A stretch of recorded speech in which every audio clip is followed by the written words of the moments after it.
নমস্কার, দ্য রিপোর্টে স্বাগত। পাশবিক নির্যাতনের পর খুন না, আরজিকর নয়, এ হলো নৃশংস ঘটনার অভিযোগে রণক্ষেত্র এবার জয়নগর। ফের উঠছে পুলিশের নিষ্ক্রিয়তার অভিযোগ। ক্ষোভে পুলিশ ফাঁড়িতে আগুন ধরিয়ে দিল উত্তেজিত জনতা। পরিস্থিতি সামাল দিতে ঘটনাস্থলে বিশাল পুলিশ বাহিনী।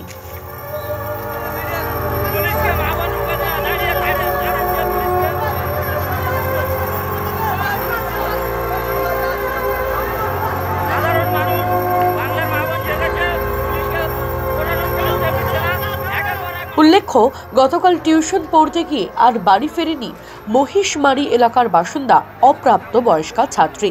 প্রথমে মহিষমারি পুলিশ ফাঁড়িতে অভিযোগ জানাতে গেলেও তাদের কথায় গুরুত্ব দেওয়া হয়নি বলে অভিযোগ পরিবারের।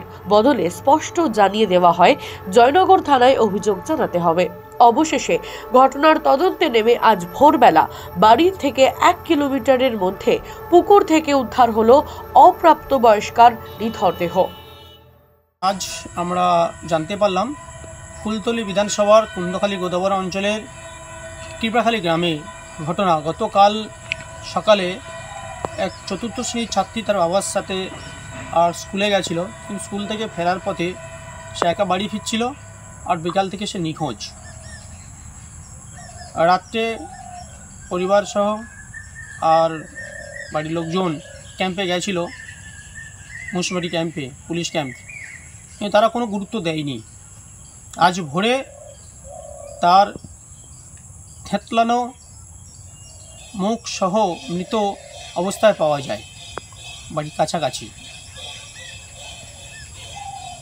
যেটুকু আমরা জানতে পারছি, সেখানে কিছু মুসলিম ছেলে তাকে কিডন্যাপ করে তুলে নিয়ে যায় এবং বেশ কয়েকজন এই ঘটনার সাথে জড়িত তাকে রেপ করে মেরে ফেলে দিয়ে গেছে। পুলিশ একজনকে অ্যারেস্ট করেছে, কিন্তু সেটা কতটা ঠিক আমরা বুঝতে পারছি না। কিন্তু এই রাজ্যে এই ঘটনা কত দিন কিভাবে চলতে পারে? এই রাজ্যে একটা মহিলা মুখ্যমন্ত্রী, আর সেই রাজ্যে দিনের পর দিন এই ঘটনা, এর বন্ধ হবে কবে? কি অবস্থায় অপ্রাপ্ত বয়স্কার দেহ উদ্ধার হয়েছে সেই নৃশংসতার বিবরণ দেওয়া থেকে বিরত থাকলাম আমরা। সিসিটিভি ফুটেজ দেখে মোস্তাকিন সর্দার নামে এক যুবককে গ্রেপ্তার করা হয়েছে। তবে প্রথম পর্যায়ে কেন প্রশাসনিক আধিকারিকেরা অভিযোগ নিলেন না, এ প্রশ্ন তুলে আজ সকাল থেকে ক্ষোভে ফেটে পড়ল স্থানীয় বাসিন্দারা। জয়নগর মহিষমারিতে পুলিশ ক্যাম্পে আগুন ধরিয়ে দেয় উত্তেজিত জনতা। বলা যেতে পারে অগ্নিগর্ভ হয়ে উঠেছে গোটা এলাকা। একই সঙ্গে আরজিকর আবহে জয়নগরের ঘটনা নিয়ে তোলপাড় রাজ্য রাজনীতি। পরিস্থিতি খতিয়ে দেখতে জয়নগর থানাতে পৌঁছান এডিজি সুপ্রতিম সরকার ও ডিআইজি আকাশ মাঘারিয়া।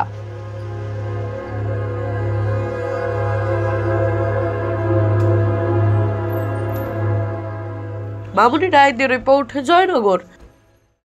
সমস্ত খবরের আপডেট পেতে লাইক করে সাবস্ক্রাইব করুন দ্য রিপোর্ট চ্যানেলটি। সেই সঙ্গে বেল বাটন প্রেস করতে ভুলবেন না। আপনাদের একটা সাবস্ক্রিপশন আমাদের জন্য অত্যন্ত মূল্যবান। একই সঙ্গে ফলো করুন আমাদের হোয়াটসঅ্যাপ চ্যানেলটিও। জয় হিন্দ।